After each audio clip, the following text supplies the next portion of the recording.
we start, I think just to sort of help orientate the chat, and Sonia, how many people are involved in exploration in the room? Hands up. Oh, okay, excellent. All right, great. So you're all here to discover more. Perfect. I think Sonia's going to be the right person to take you through the exciting world of exploration and how we're going to, or the blueprint for change. Perhaps before we start, I'm going to ask Sonia just to give us a brief potted history of your career, because I think it's been slightly unusual and you haven't followed perhaps the more traditional route of just exploration and mining. You've done some other things. Thanks a lot, Alex. And first of all, thanks everyone for joining us this evening. It's a pleasure to see such a great group, and looking forward to talk with you after. And thanks as well to our host, Women in Mining UK, MinSouth, and of course, IM3 for hosting us here today. So it's an interesting question. I'll start with the present, but then I go back in the past. So currently, I'm the Executive Vice President of Exploration and Growth for Endeavour Mining, and I joined the company 4 months ago, so I'm really fresh in it. But how did I get here? It's been a little bit of a very tortuous road. I studied geology in Italy at the University of Perugia, and when I finished, after a brief period of 1 year research position with the European Space Agency working on Mars, I decided to go and do my PhD in Switzerland in ETH, and I did a PhD in geodynamic and tectonic.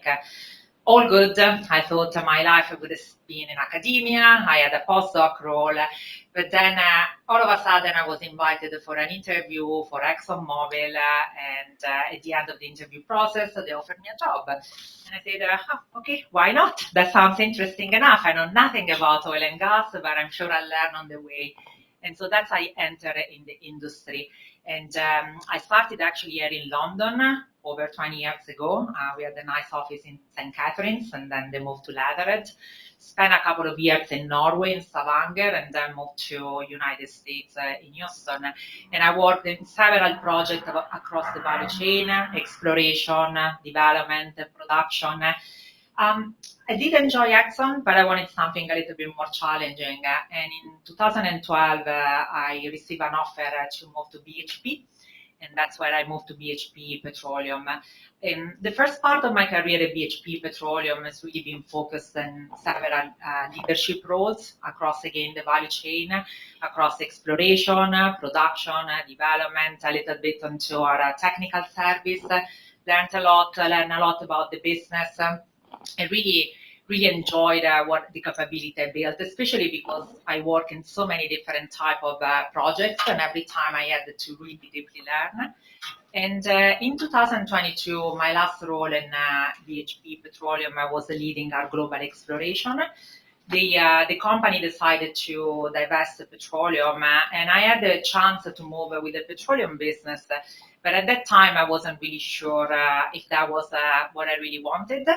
And the CEO at BHP, Mike Carey, at the time, thought, throw on the table, we want to do something different on exploration in the mining sector, in the mining side. Would you like to remain? And I was like, yeah, what do you want to do differently? We wanted to think about a different way to attract commercially opportunity globally. But what is it? Well, we don't really know.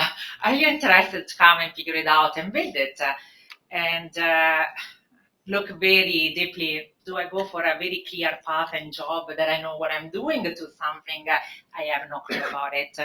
And at the time, I like the challenge. So I said, okay, I stay. And that's how I basically developed, launched, and executed the BHP Explore Accelerator program. We started in 3 people.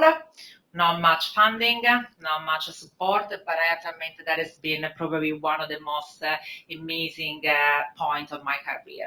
Creating something from scratch that actually you don't know if it's going to be successful. When we were going to the market to pitch the idea to companies, there were a lot of no, there were a lot of, BHP can never pull this.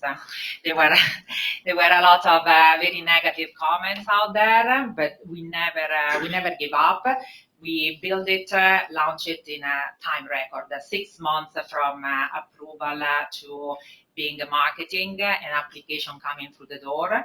And so we had the program run for it's still running. I left, but it's still running. So this is a third year. In fact, I just met Grace tonight, and I'm really proud to see that she's in the Explore program and one of the companies that we invested on the first year. So a massive highlight. Then toward 2024, I also inherited the exploration, the global exploration for BHP. There was a very clear intent there to rebuild the organization, really restructure to create the new exploration footprint for BHP. I've done that. I have to say it wasn't enough for me. I needed another challenge. And when the opportunity for Endeavour came and new commodity, new business, a smaller size, very different type of challenges, but also opportunities, and even the ability for me to make a bigger impact in a shorter amount of time, I decided, yes, why not? That is my next big challenge. Great, thank you, Sonia. So I think, you're particularly well placed. You know, when you think about the title of this chat, which is around, you know, blueprints for change and thinking around mining exploration, I think you're very well placed to sort of talk about maybe what does that new landscape look like. So if we think about how exploration has evolved, what do you see are the trends that are coming up? We hear about machine learning, we hear about AI. What are your thoughts about that evolving landscape facing us? So definitely we can't go back, and to me it's very important to recognize that we can't keep doing exploration the same way we have done 30 years ago. For challenge number one, if we look at the success rate, hasn't been that stellar in the industry. It's not a problem of a company or another, it's a problem of the industry. We find less and less large deposit across any type of commodity, and the one we find they are challenged. They have it's not just the above ground challenge and the community and stakeholder engagement, but they also look very difficult to develop. They don't look that good. So we need to look deeper. We need to look in a much more focused way, but also a smaller footprint. We cannot do it as we used to do it. So there are new technologies that we need to leverage. Some already exist. We just need to grab from other industry and readapt to our industries. The other big piece to me is people. I always say this about the resource industry. We love to do business with ourselves. We only talk with ourselves, and we never tend to open the door to different set of skills and capabilities and people that can think differently. So it's really important that together of looking at new technologies that can imagine that, new data tools so they can take all the richness of data and analyze in a more consistent and unbiased way. We also need the right people. They come and challenge the status quo, and they bring a very different angle to the way we are doing things. And you can see some of this happening, but clearly not enough. So that, I guess that leads on to one of the things we've been talking about, which is you have a room full of interested parties. So it's an opportunity, I guess, to pitch exploration. Well, we saw when we did that, the hands up, very few people involved. So to those that aren't involved in exploration, how would you pitch? You know, come join an exploration company or department. What are the skill sets that you would be looking for, rather than have you got the degree? You know, do you know how to model, for example? What would you? First of all, being creative, being open to uncertainty, because we don't know, and especially when we deal with the subsurface, we have a very limited information, so we needed to take this limited information and put it on a context. So some people that are really happy to take this type of challenges, that are happy to test a new idea and concept. They are comfortable with failure, because in exploration there are a lot of failure, but that is the way we are learning. It's a little bit like pharmaceutical or technology, software and computing. You try till actually you get a new solution. It's the same on exploration. Have that flexibility, that open mindset, and also recognizing, and this is really, really important, in exploration, nobody has all the answers. Never. That's never happening. So you really have to work as a collective team, as a group of ideas and intellect. But then there is the fun.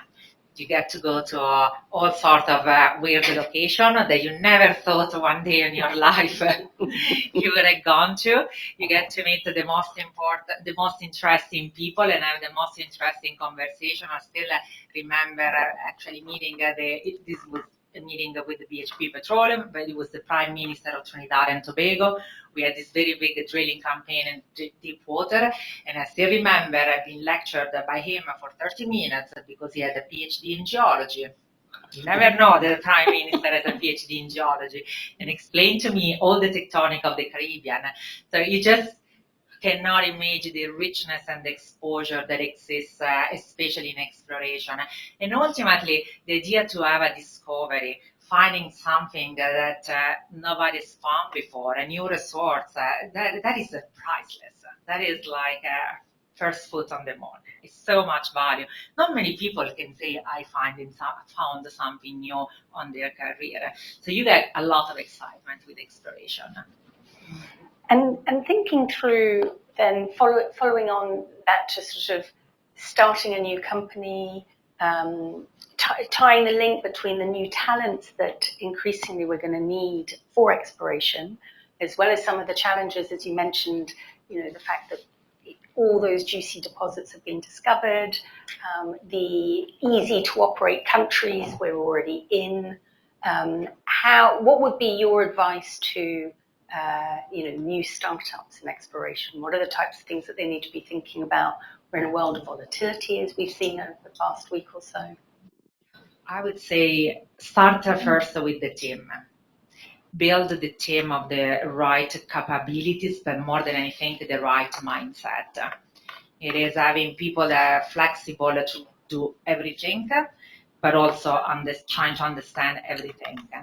And the idea can come after, but when you have the right team in place, they have the good mix of technical, the good mix of understanding the geopolitical, understanding the different cultural map that we live, that is fundamental for a good beginning of an exploration company.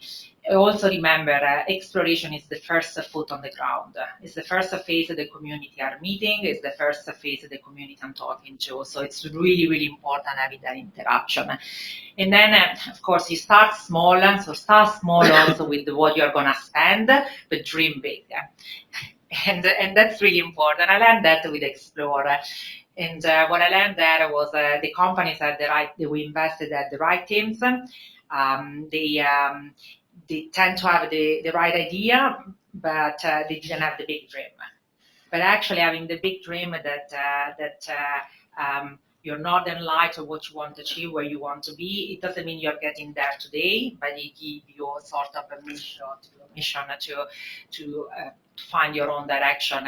But ultimately, it's really down to the people. The idea can change, especially in exploration. We might be falling in love for an opportunity in a new country. We go and do some work, and it falls down the crack very quickly because it wasn't that great idea. But if you have the right team, you can move quickly. So one of the things that I wanted to do today was slightly pivot from talking around the technicalities of exploration, but also to sort of think about what are the leadership skills, not just in exploration, but also I think we're starting to see that the emerging leaders of the mining industry that look at it differently. And have perhaps slightly different priorities than perhaps may have been the case if we go back sort of 30 odd years. So I thought, if you don't mind, it would be lovely to pick your brains, and particularly when I think about some of the younger professionals in the audience, what are perhaps some of the tips and advice you could give them. So I think starting off with, you've come into Endeavour, you also set up Explore. What would be your advice around your expectations as a leader, your expectations of a team? What can people be thinking about as they build their careers? So maybe I'll step back on what I think the leadership of today and the future should look like. The challenges that we're having in the industry are not anymore technical challenges. Those can be solved through investment, the technologies, and working with the right people. Let's say that's remain there, but there may be the 20% of what really the leader focus is. The challenges we're having in the industry are multifaceted. So a leader should really understand the communities it operates, how to operate on those communities, what are the culture, the driver, the motivation, being present. We hear a lot about field leadership, but that is fundamental. You don't get the insight unless you go in the mine, in the site, and meeting the communities, the stakeholder. So they have to have that people person mindset. They're not anymore close in an office getting reports. That doesn't work. There is a very big component around being a good steward of our finances, how we're spending our budget, how we are investing it, what do we say no is equally important to what we say yes, how we really drive our teams to deliver the work that needs to be done, and how we help people to develop within their roles. There is a more and more emphasis from a leadership point of view on building capabilities of the team. Statistics will tell you that most people are leaving not because they don't get paid or because they don't like their job, it's because they don't get developed and they don't get the right opportunities. And it boils down to that. So really important for leaders to do that. So this is a key aspect of leadership. I think when I look at my team, there are a few things I asked, but the first one to me is driving and motivation. As a leader myself, I don't like the word too much, but I don't like micromanaging. I don't like to check on a daily basis what people are doing. That's not conducive to anything. I really like to set up I didn't describe what the outcome should look like. I describe what I would like to see in terms of deliverable. But I really like full ownership of my leaders to take that expectation and put it on a plan and delivering. And I also, when I look at my leadership team, it's important for me that if there are issues, they come to me, but I always say, don't just come with a problem, come with solution. Having that driving mindset. Maybe because I appreciate that of myself, I do really like having, and I had a few leaders in my past few years that maybe I had a catch up once every 3 months, and it was really good for me because if they pick up the phone and call me 3 a.m., which happened, it was never a good news. It was always something bad. So I did prefer to be left the space to actually do my job, and I'm looking at my leaders, my team members to do the same. But then equally, I spend time on coaching and developing them because for me it's very important to recognize where are some of the capabilities that need to be strengthened, then where I spend a bit more time, but not on the day-to-day business if that's not an issue. Of course, that's an issue, that's a different conversation. And I'm expecting that's cascaded down, the coaching and developing the next future leaders, it is a fundamental. Then the other thing that I like the people that are go-getter. They don't wait for someone to tell them, go and do this. They actually recognize that there is value in doing something. They do go and do it. Rather ask forgiveness than permission. And I'm expecting a little bit of that from people that work for me. And most of the time, if people have done that, which I've done as well, of course, there is always a good reason why they went ahead and do it. And so those to me are really important, that sense of independency, driving, and take a bit of pride on what they're delivering and what they're doing. And I think those are important traits across board, whether you are an individual contributor or manager or a leader and so on. The title really doesn't matter. Okay. So reflecting on something you mentioned earlier about failure, and again, sort of, as we think about, how we're going to build our career, and particularly, I think, given that it's Women in Mining UK, forgive this this generalization, but I think sometimes perhaps there's a fear of failure, particularly amongst women. How, could you perhaps share with the group, some of your failures and maybe how you turned them into an opportunity to learn, how we perhaps need to be rethinking about performance, perfection, failure? This is a constant debate, especially if you work in exploration, it will be a debate because your KPIs are just like killing you. So I did have, I go back, I have many failures. I had decision failures and professional failures in terms of I put myself in front of something that I should not do. But I'll share a couple of examples. And I don't consider any exploration drilling target that it comes back as a negative result as a failure, because that is how we learn. That's how we know if there is a resource or not. So that those are not failures. But for me, early on my career of leader, there was a very expensive failure. There was doing a bid round for Deepwater Gulf of Mexico. And the team came in with all this list of leases that they wanted to put a bid, and they do a very sophisticated analysis and a lot of evaluation, which lease gets more value than others based on the type of geology and how close it is to other discoveries. But they came with these two leases, and everything was a small bid, which in oil and gas is small. I know for mining is a different magnitude, but they were all around a couple of millions per lease. But then they came with these two leases, and it was one was 18 million and one was 22 million. And I almost had an heart attack because this was my first bid round, and I was very insecure to make the right decision. I don't want to overbid and I don't want to underbid because we are losing this permit. And my gut feeling was like, this is too much. This is too much. I know that historically there were leases going for 100 million, but that hasn't happened in 10 years. The whole price and all of this, too much. But then my team, no, we really have to have those leases. And I decided to go with the bid. And of course, the bids get all announced, and also they announce the winner, how much they bid, and what were the other bids. And it was very embarrassing for me to explain to my boss why we bid such a high amount when the closest bid was 3 million. So we were off, significantly off.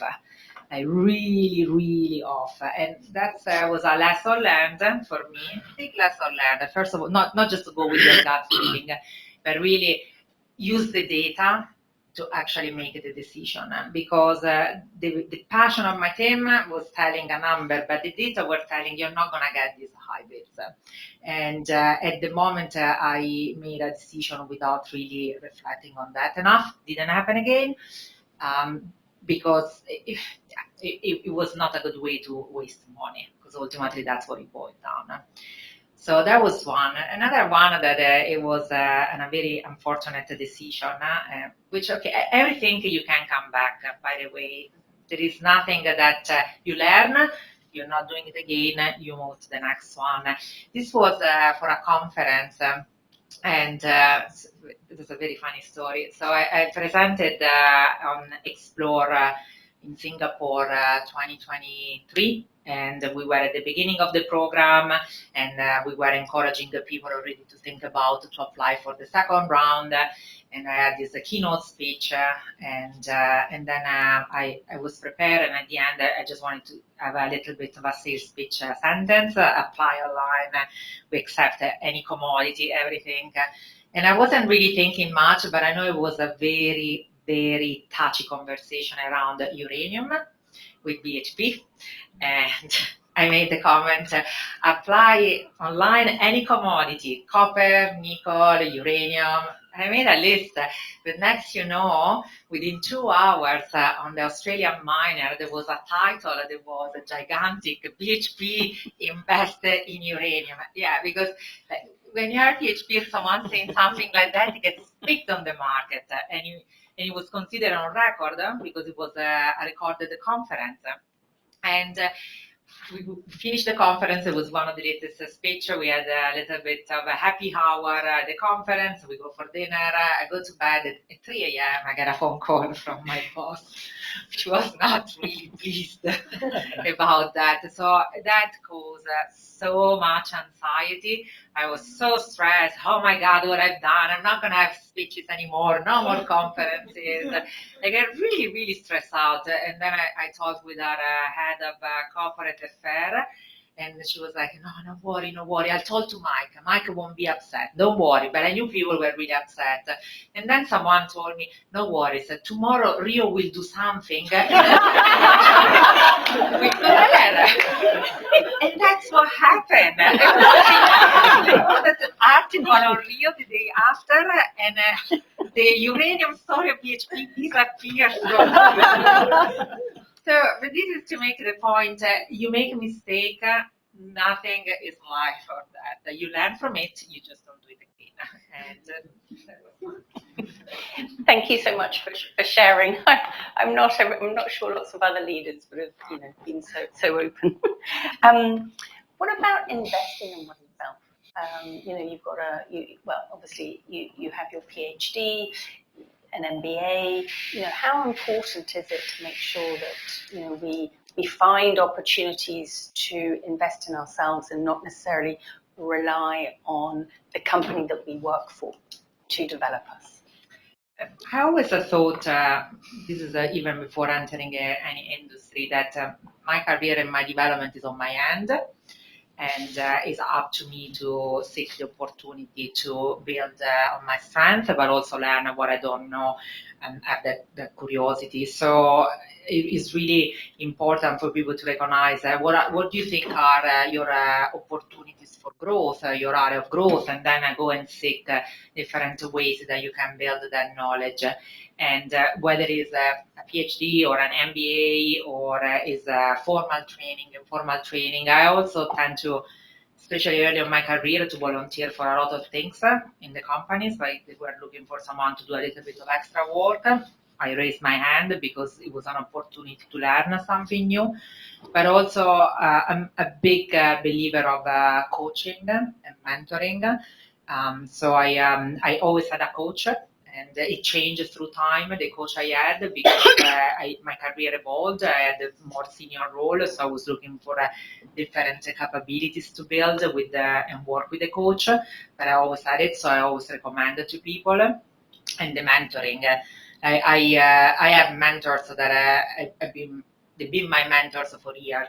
Some were colleagues, some were people that I met in my career that I really enjoyed talking with them, and they remain my mentors. Some they were my former bosses. I still in contact with them. It's your board of advisor, and they always allow you to see different things differently, to ask the right question. And again, it goes back to the point of development. Development it happens in many different shape and form. It's not just the work we are doing, but it's really how much we can tap from the people that surround us and can really expand our horizon. Which leads me into, I guess, my next question for you, which is how can we ensure we influence appropriately in the business? And particularly when, as I say, you're sort of building your career, so you're not necessarily in charge of the department where people are looking to you for the decision, but you want to make sure, as part of the team, that they're going to be making the right decision. So I guess that's okay. Yeah. It's probably one of the hardest things you can do, which is influencing without authority. Maybe just a little bit of a story I had. I used to be the chief of staff for the president in petroleum, and the first thing that I was told, you're going to have a lot of people to do work for you that don't work for you, and they don't want to do that work for you because they think it's unnecessary. You're not authorized to ever use my name to get the work done. And I didn't realize at the moment, of course, I wasn't really happy with that conversation, but what I didn't realize, it was helping me to build influencing. So how you really help people to understand why, something is important and what that leads to. And it's not easy, and not always you're going to get your way. But to me, it boils back to a couple of things. First of all, it's really, really important when we're trying to have someone doing something that was not on their agenda, on their plan, to be very clear why are you asking that. Like as clear as possible, as more transparent as possible, and setting the context and giving them the clear understanding on why the ask has been put on the table, and taking the time to answer to all their questions. Because until people have doubts about, they're never going to do anything for you. Once they understand it and they feel that they can help, then they come along. But it takes time, and the other thing I learned, you can't just show up when you need a favor. Yeah. You really, building relationship is not a one-time off. Building relationship is consistent, and I work for a corporation, for a smaller company. You actually don't deliver anything anymore by yourself. Not even the CEO. Like, nobody delivers anything anymore by themselves. You really need to work with your peers and with your colleagues. So you really need to build those relationships. Yes, I think that internal networking is vital. And particularly because you never know how your career will develop. And certainly, I found, I started at Endeavour in communications and then went into sustainability. And actually, it's been so lovely that some of those relationships I had when I was working with them from a comms perspective, then, you can leverage when you're doing sustainability. But you didn't set out it wasn't a transactional network, and I think that's very important to actually have slightly deeper relationships than the transaction side. We're going to switch to DE&I, because obviously that's a big topic at the moment. How many people work for an American company? Show of hands. I think you know where I'm heading with this. Sorry. So someone was telling me about a mining company recently who had to, obviously they were based in the US, listed in the US, who had to scrub their website to perhaps reflect the current administration's view.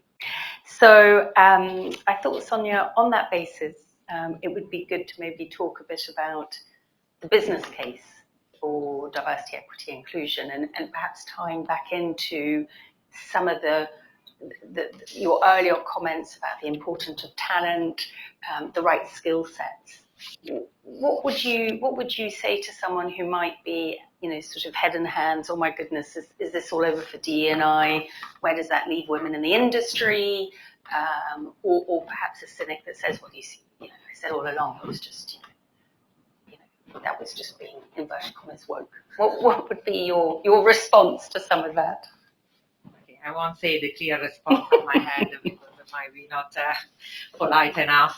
It's actually very sad to see what's happening in the US. I'm also a US citizen, so I definitely feel the pain. Look, there is no doubt, and we can list hundreds of studies and publications. I'm not going to go on the number, but actually diversity in a workplace increase not just productivity, increase the success rate. It makes a company more successful, make a better decision, increase revenue. There are so many studies into that. The reality is when you work on a workplace, you want to find the same familiarity that you have at home.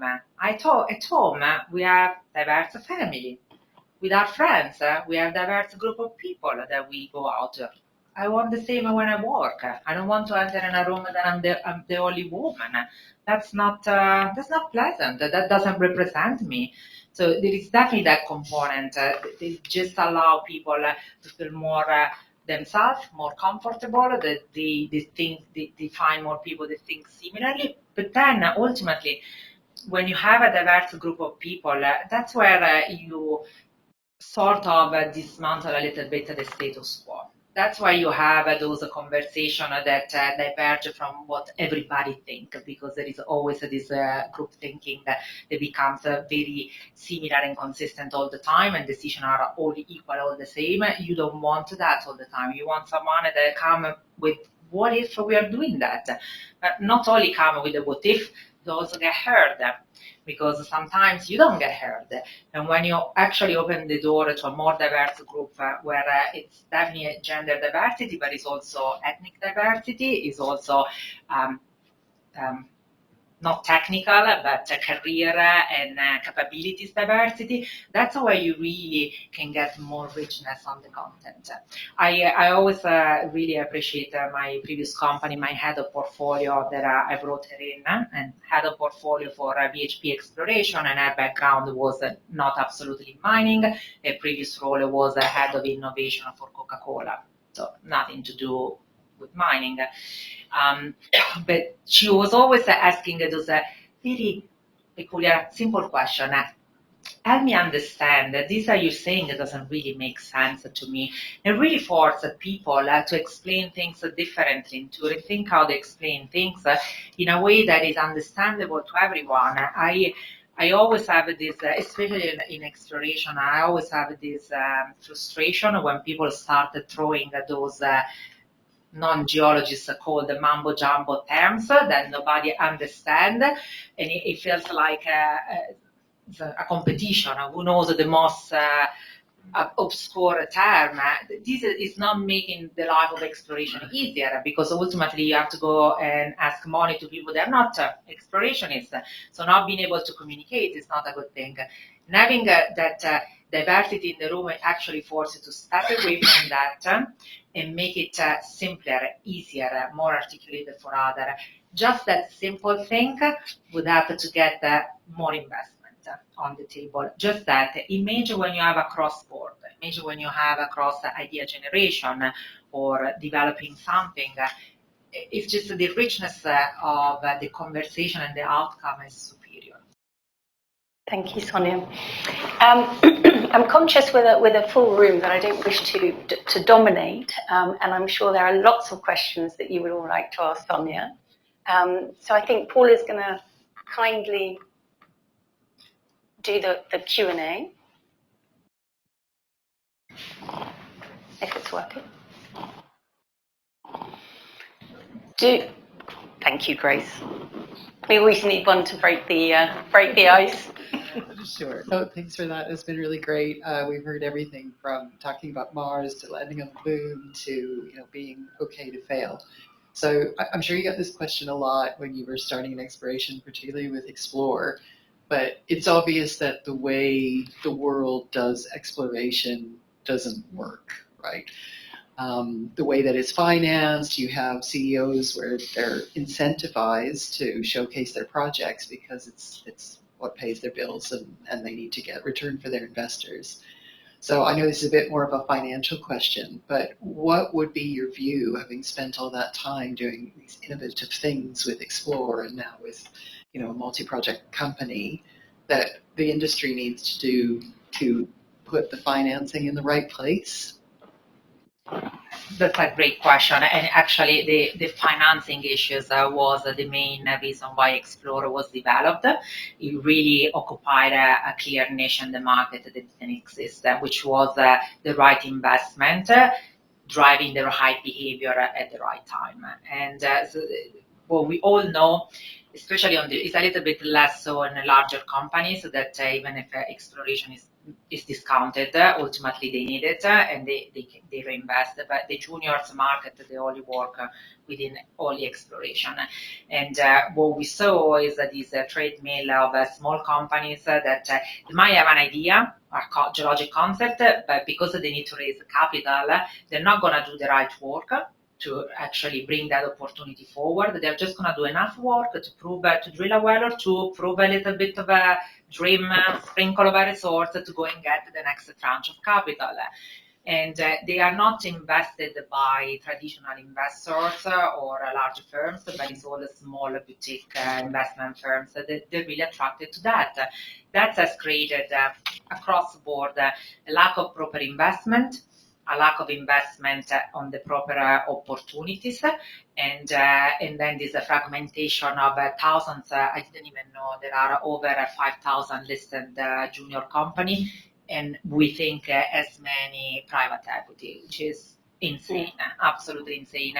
They're never going to be able to do the right work that the industry needs in exploration, and they're never going to have the funds, the capacity, and the capability to do the right work to be successful. And that was the intent of Explorer. You don't need to worry about money.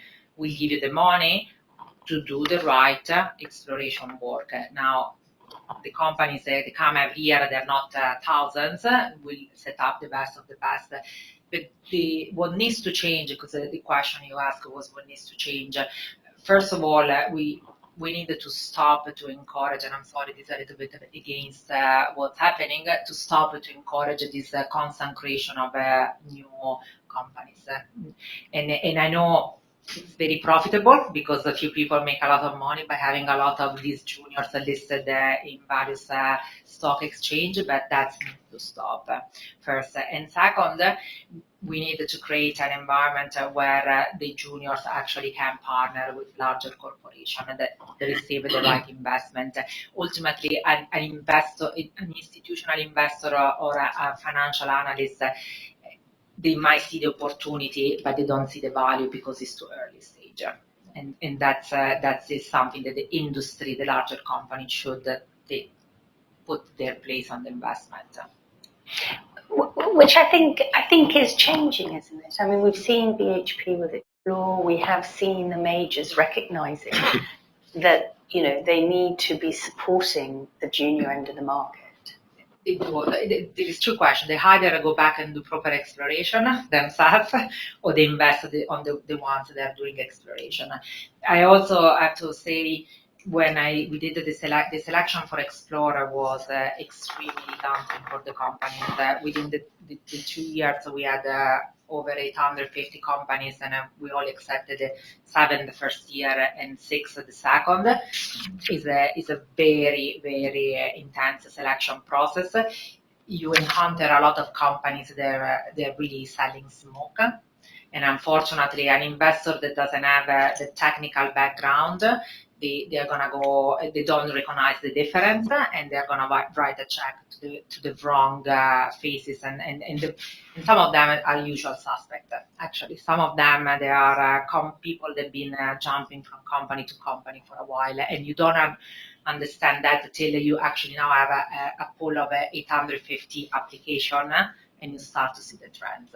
So also that have to stop. Like I would say, the investment need to remain, but instead of investing a very small amount of money in thousands of companies, you have to reduce it to a smaller group of companies. It has to be a little bit harder. Okay. Any other questions for Sonia?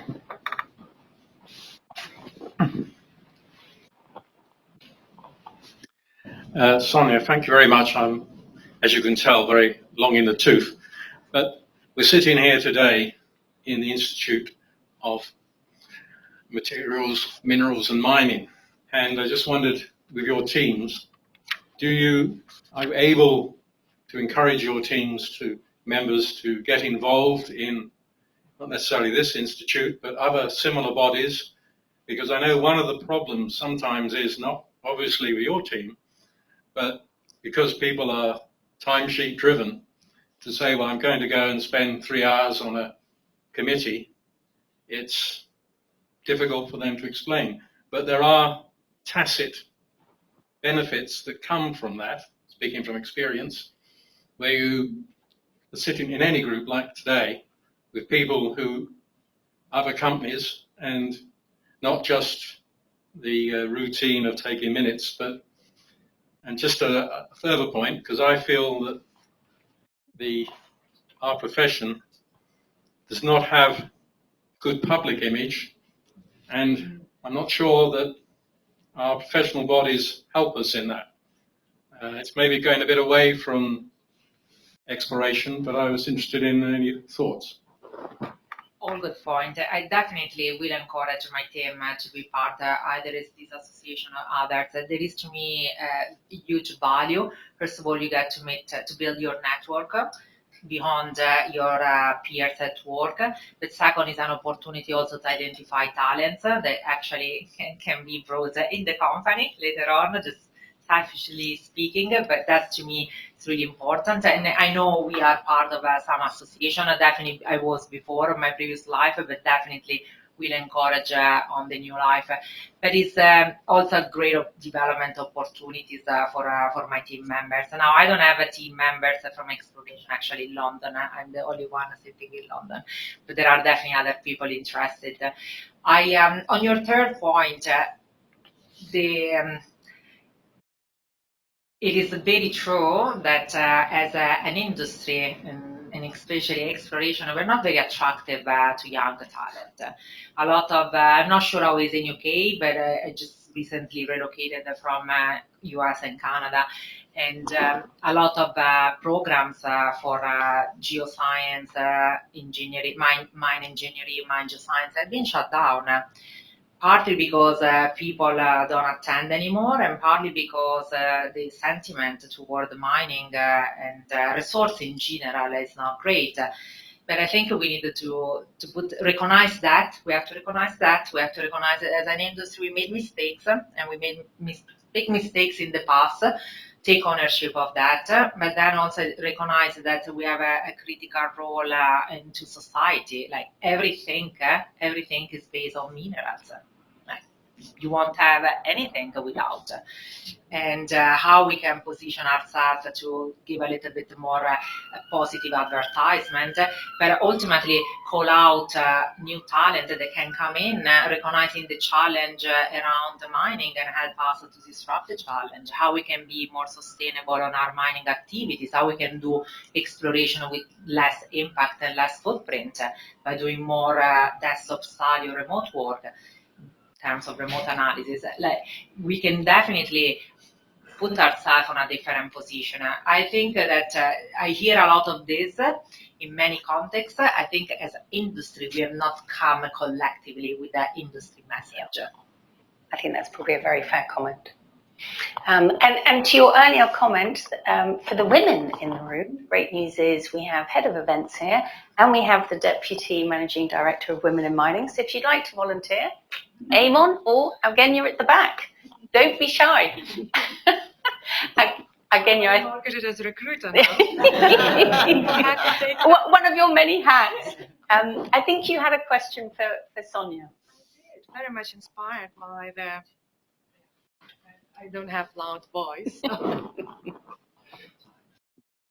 Well, thank you very much, Sonia, for speaking and sharing your experience and really good advices here. I'm very much inspired by that question, but comment about the importance of mentoring, about the importance of diversity in so many different areas.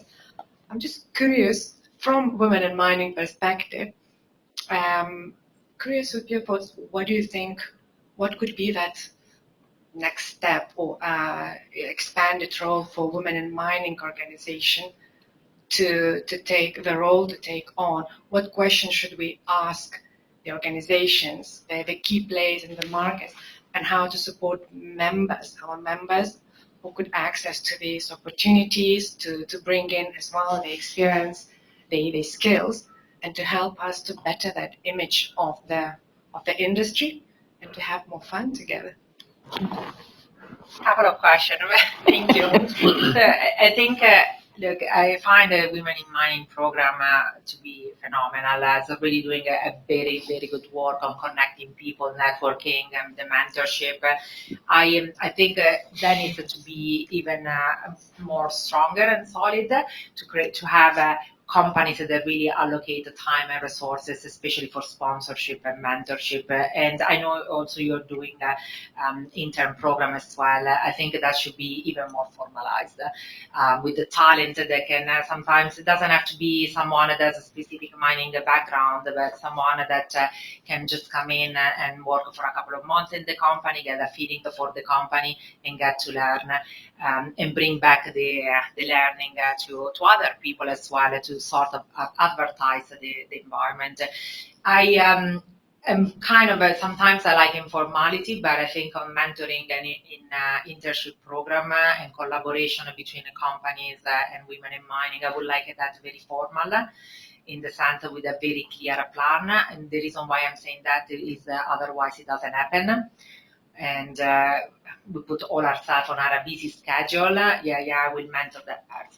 But if it's not formal and if it's not in the calendar, it's not going to happen. So I think having that formality and rigor can definitely help with the companies that are supporting already and sponsoring the program. I think you have all the right to ask for that. And then as many people as possible going through that. Then in terms of talking about advertising the industry, it's there was a program that I quite liked that we did, which was in Canada, which was with teachers.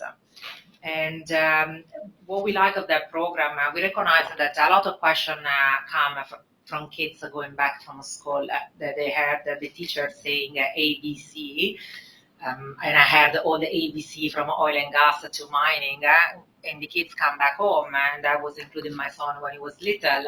Mom, you should stop to do this job. This is horrible. You are killing the planet.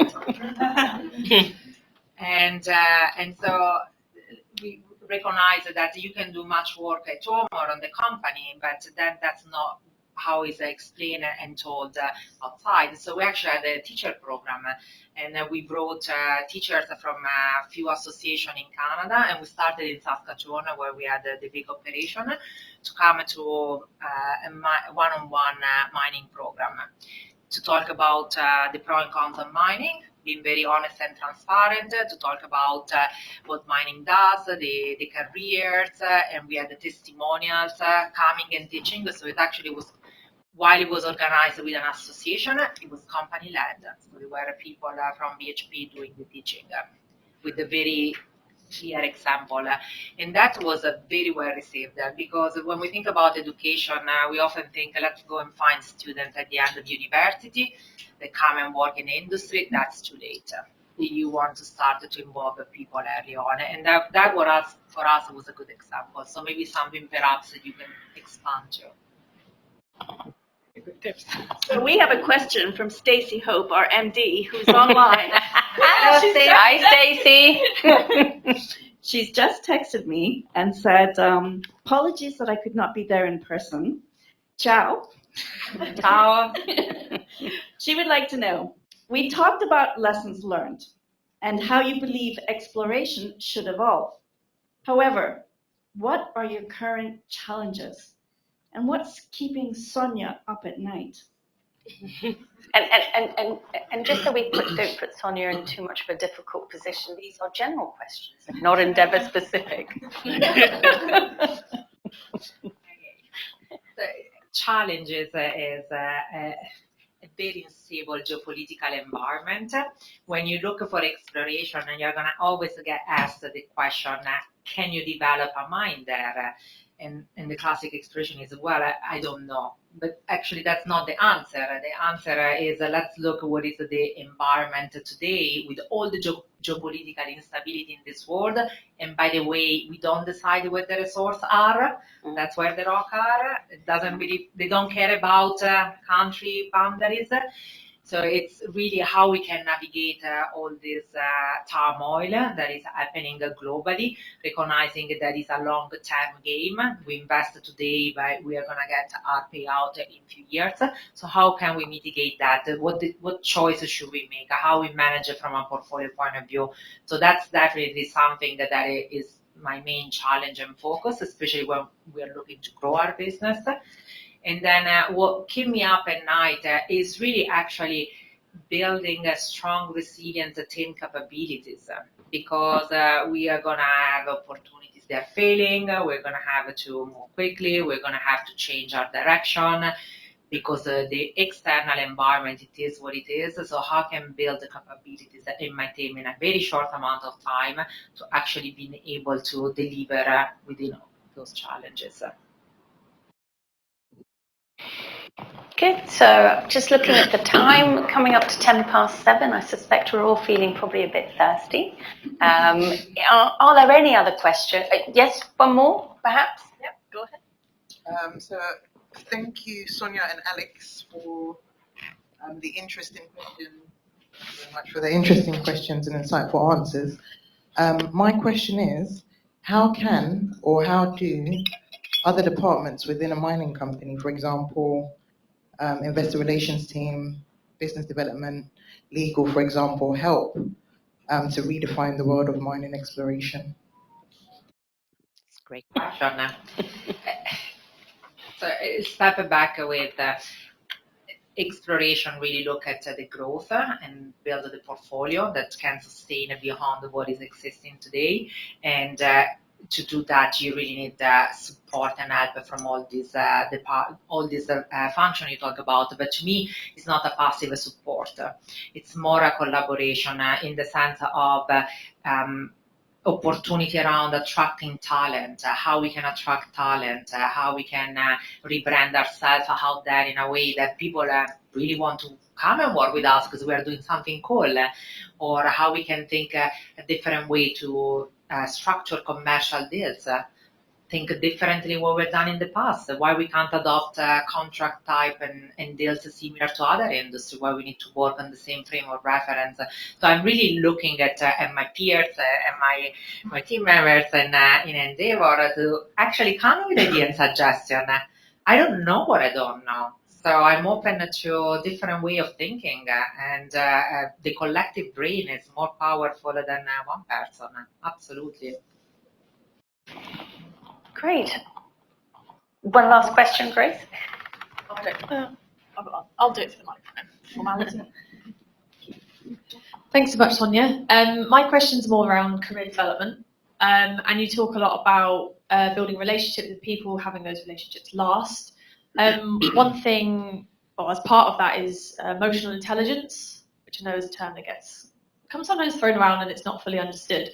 So how have you found you've developed your emotional intelligence throughout your career? Because it's not a straightforward one to do, and it's often actually making mistakes. You learn how to build your emotional intelligence. So yeah, just intrigued as to how throughout your career you've developed that to maintain and create relationships. I heard the hard way, but so it's feedback. It's really feedback and listen those feedback. If someone take the time to give you feedback, it's someone that is vested on you, and maybe you don't agree with the feedback, but actually step back, go through the motion, but then listen the feedback because there is value that, and then your next question, if you don't know how to improve through that feedback, go and ask for help. That's where the mentor help, that's where the coach help, but it's really important. I can share my experience on one of the hardest feedback that I ever had. It's been one of the best feedback I ever had. So I was new on a leadership role. That was my first year at BHP, and let's say, I wouldn't say I was a bullet on a china shop, but similar. And I thought I was doing a great job because I was driving things, we got things done, and everybody was getting their deliverable, and we were in time, so good. What I didn't recognize how I did it, and how I came across, not just with my team, but with the people I was working with, that I bruised several people. And so I remember having this development conversation with my boss because I wasn't given a great outcome at the end of the year. I was given made expectation, but I was exceeding expectation. I done such a good job, and that's what he calls. He gave me the baseball bat, and because it was painful, he gave me all the lists. He didn't touch at all the things I've done properly. He gave me all the lists of how I behave on each of these engagement, how I got stuff done, how I got stuff down the line, and that was as painful as hell. And for me, I really didn't believe any of that for a few days. But then once the emotion settled, I stepped back and recognizing that I needed to do better if I wanted to be on that role or future role, that was not the way to achieve anything. And so that's I work with my coach and improved. And it's a constant job. You're never done because there is always something that you need to keep working and improving. But feedback is the most important thing. And if you're not receiving feedback, go and ask for it. Thank you. Thank you very much, everyone. Thank you very much, Sonia. Thank you for being so open and generous and sharing, you know, sort of highlights, lowlights of your career, as well as also, you know, giving us, I think, lots of food for thought around how exploration can develop, as well as also, I think, our own respective roles in supporting exploration. So thank you very much.